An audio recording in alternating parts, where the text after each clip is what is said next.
That's the number one cause of reason people call my office to see me in person. Hey, my sleep is not good. I don't have stage 2 sleep or stage 3 sleep or REM sleep. Remember, Ben, when you are in the weight loss program, what do the coaches tell you? Don't weigh yourself every day. Only weigh yourself, in 30 days or 60 days when you're met. Yeah, yeah. Even last night, I had the mistake of jumping on my scale, and I was like lower. So what did I do? I went and ate a big dessert, which I would not have done, right? So it doesn't work. So again with sleep, oh, I need to get more REM sleep tonight, and then the next day morning.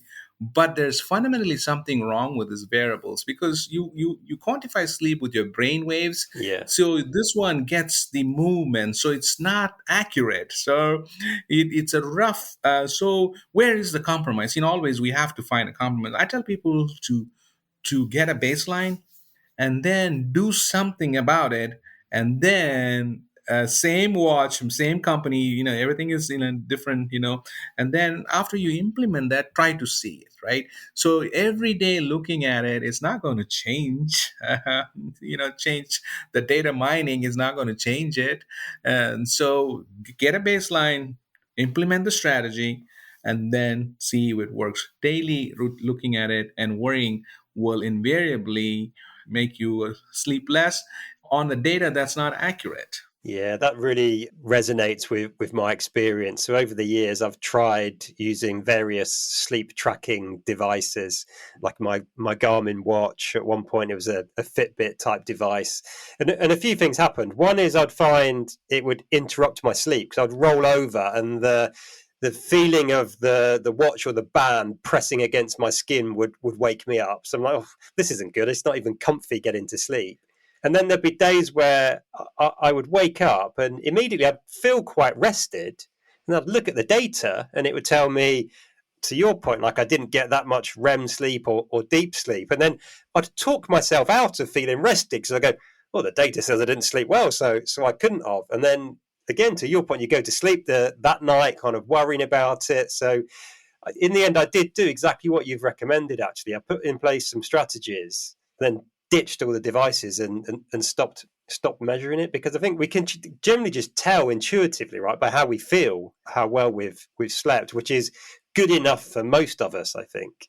So it depends on how. Then, if you spend majority of their sleep in REM sleep, there's this big misconception: is REM sleep is not the restorative. It's actually good for conflict resolution, but it's not the restful sleep.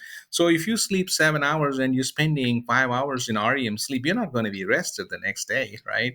So how you feel depends on stage 3, deep sleep, most of it. So that's the deep sweet sleep, I call it. To answer your question, you made the perfect statement. How you feel the next day is how well you did the night before. Remember, there's no EEG. They're not monitoring the brain waves. So you have inaccurate data and you're steering in the wrong way. So I am not a fan for that. Hey, before you go, let me tell you about what is possibly the most exciting development in the entire history of my business. It's called Ben AI. It's my AI clone that gives you instant, on-demand, and personalized coaching whenever and wherever you need it. It's been created using every piece of content I've developed in the past 11 years and everything I've learned about leadership in my entire life.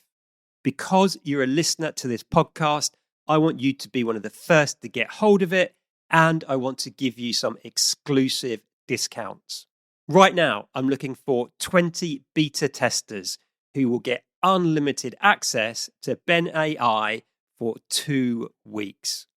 If you want to be one of those beta testers, or if you just want to know more and receive details about when we launch and those exclusive discounts, please just click on the link in the show notes wherever you happen to be listening to this episode. That's it for now. See you soon.